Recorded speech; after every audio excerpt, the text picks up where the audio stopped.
राजेश भाई हट लागत रही भाई बड़ी झकास, पूरा घराती में रही सबसे खास। हट सबसे खास लागत रही भाई बड़ी झकास, पूरा घराती में रही सबसे खास। छत पे चढ़ के वो टुकुर टुकुर खाली हमका निहारे। हाय हाय रे साढ़ू आई आँख मारे, हाय हाय रे साढ़ू आई आँख मारे। हट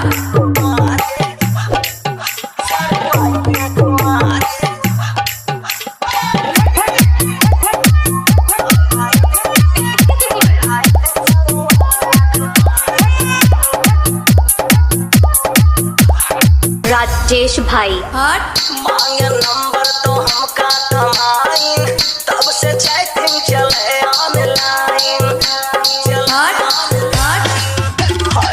मांगे जो नंबर तो हमका कमाइन, तब से चैटिंग चले ऑनलाइन। प्यार में उनके सत्या दिवाकर पर गए बेचारे।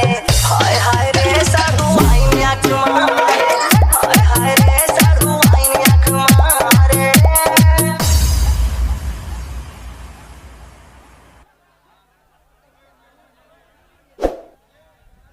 हेलो